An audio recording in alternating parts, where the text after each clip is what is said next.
ಕೆಂಪೇಗೌಡರಿಗೆ ನಾಡಪ್ರಭು ಕೆಂಪೇಗೌಡರಿಗೆ ನಾಡಪ್ರಭು ಕೆಂಪೇಗೌಡರಿಗೆ ಸಾಮ್ರಾಟ್ ರಾಜಕರ್ಗೆ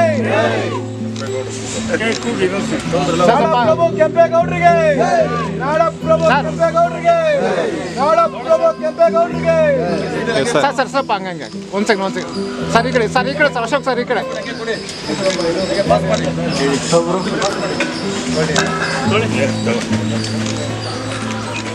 ಇದನ್ನು ಕೆಂಪೇಗೌಡ ಜಯಂತಿ ನಮ್ಮ ಗಣೇಶ ಮಂದಿರ ವಾರ್ಡಲ್ಲಿ 517ನೇ ಕೆಂಪೇಗೌಡ ಜಯಂತಿಯನ್ನು ವಿಜೃಂಭಣೆಯಿಂದ ಮಾಡಿದ್ದೀವಿ. ಈ ಕಾರ್ಯಕ್ರಮಕ್ಕೆ ಆರ್ ಅಶೋಕ್ ಅವರು ನಮ್ಮ ನೆಚ್ಚಿನ ಶಾಸಕರು ಬಂದಿದ್ದರು. ಹಾಗೆ ನಮ್ಮ ಎಲ್ಲ ಪದಾಧಿಕಾರಿಗಳು, ನಮ್ಮ ರೆಸಿಡೆನ್ಸಿಯವರು, ಗಣೇಶ ಮಂದಿರ ವಾರ್ಡ್ ಎಲ್ಲ ಬಂದಿದ್ದಾರೆ.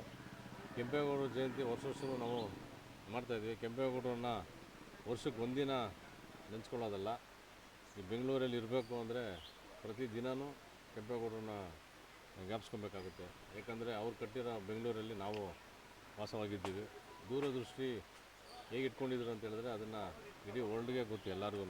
ಕೆಂಪೇಗೌಡರು ಯಾವ ಥರ ದೂರದೃಷ್ಟಿ ಇಟ್ಕೊಂಡು ಕೆರೆಗಳಿರ್ಬೋದು, ಪೇಟೆಗಳನ್ನು ಕಟ್ಟಿ ಕೆಂಪೇಗೌಡರ ಅದನ್ನು ಎಲ್ಲ ಪ್ರತಿ ಒಬ್ಬರಿಗೂ ಬಂದು ನೆಲೆಸೋರಿಗೆ ಯಾವುದೇ ಥರದ ಕೆಲಸ ಕಾರ್ಯ ಇರ್ಬೋದು, ಬಿಸ್ನೆಸ್ ಇರ್ಬೋದು, ಆ ಕಾಲದಲ್ಲಿ ಅವರು 500 ವರ್ಷ ಹಿಂದೆಯೇ ಅದನ್ನ ಬಗ್ಗೆ ಯೋಚನೆ ಮಾಡಿದರು. ಅಂದರೆ ಇನ್ನೂ ನಾವು ಈ ಬೆಂಗಳೂರನ್ನ ಎಲ್ಲ ಸರ್ಕಾರಗಳು ಬರ್ತವೆ ಹೋಗ್ತವೆ, ಆದರೆ ಬೆಂಗಳೂರು ಕೆಂಪೇಗೌಡರು ಮಾಡಿರೋದನ್ನು 10% ಅವ್ರು ಯೋಚನೆ ಮಾಡ್ಕೊಂಡು ಮಾಡಿದ್ರೆ ಬೆಂಗಳೂರು ಇನ್ನೂ ಹೆಚ್ಚಿನ ರೀತಿಯಲ್ಲಿ ಅಭಿವೃದ್ಧಿ ಆಗುತ್ತೆ ಅಂತ ಈ ಸಂದರ್ಭದಲ್ಲಿ ಹೇಳ್ತೀನಿ.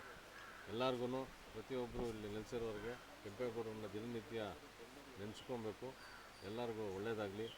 ನಮ್ಮ ಗಣೇಶ ಮಂದಿರ ವಾರ್ಡಿನ ಎಲ್ಲ ಹಿರಿಯರು, ನಮ್ಮ ಪದಾಧಿಕಾರಿಗಳೆಲ್ಲ ಬಂದಿದ್ದಾರೆ, ಅವ್ರಿಗೂ ಕೃತಜ್ಞತೆ ತಿಳಿಸಿದ್ದೀನಿ. ಸರ್, ಅವರು ನಿರ್ಮಾಣ ಮಾಡಿದಂಥ ಸಂದರ್ಭದಲ್ಲಿ ಅವರು ಗಡಿ ಗೋಪುರಗಳನ್ನು ಮಾಡಿ ಇಷ್ಟೊಂದು ಬೃಹತ್ಕಾರದ ಅವ್ರಿಗೂ ಗೊತ್ತಿರಲಿಲ್ಲ ಇಷ್ಟೊಂದು ಬೆಳೆಯುತ್ತೆ ಇದು ಅಂತಂದು ಹೇಳಿ ಅವರು ಆ ದಿನವೇ ಅದನ್ನು ಯೋಚನೆ ಮಾಡಿ ಗಡಿ ಗೋಪುರನ ಇದ್ರ ಮುಂದೆ ಬೆಳಿಬಾರ್ದು, ಬೆಂಗಳೂರು ಬೇಡ, ಸಾಕು ಇಷ್ಟೇ ಸಾಕು ಅಂತ ಮಾಡಿದ್ದು. ಅದನ್ನು ನಾವು ಯೋಚನೆ ಮಾಡಿದ್ರೆ ಇವಾಗ ಎಲ್ಲ ಕಡೆ ಲೇಔಟು ಅಪಾರ್ಟ್ಮೆಂಟ್ಸ್ಗಳು ಹೆಂಗೆ ಗಂಧ ಗಾಡಿ ಇಳ್ದಿರ ಹೆಂಗೆ ಕಟ್ಕೊಂಡು ಹೋಗ್ತಾಯಿದ್ದಾರೆ ಅಂದರೆ ಆ ಥರ ಕಟ್ಕೊಂಡು ಹೋಗ್ತಾಯಿದ್ದಾರೆ. ಅದರಿಂದ ನೀರಿಗಿರ್ಬೋದು, ಪಾರ್ಕಿಂಗ್ ಸಮಸ್ಯೆ ಈ ಥರ ಎಲ್ಲ ಆಗ್ತಾಯಿದೆ. ಅದರಿಂದ ಅವ್ರು ಎಷ್ಟು ಕಟ್ಟಿದ್ರು ಅದೇ ಥರ ಮಾಡಿ ಮಿಕ್ಕಿದ್ದು ಬೇರೆ ಮಾಡ್ಬೋದಾಗಿತ್ತು. ಆ ನಿಟ್ಟಿನಲ್ಲಿ ಕೆಂಪೇಗೌಡ ಅವಾಗ ಯೋಚನೆ ಮಾಡಿದ್ರು ಇದರಲ್ಲಿ.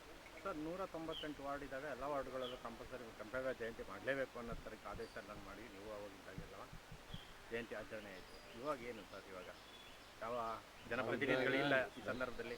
198 ವಾರ್ಡು ಕೆಂಪೇಗೌಡ ಜಯಂತಿ ಮಾಡಬೇಕಂತ ಅವಾಗಿಂದ ಮಾಡ್ಕೊಂಡು ಬರ್ತಾಯಿದ್ದೆ ನಾವು BBMP ಇದ್ದಾಗಿಂದನೂ, ನಾವು ಎಲೆಕ್ಟ್ ಆಗಿದ್ದಾಗ.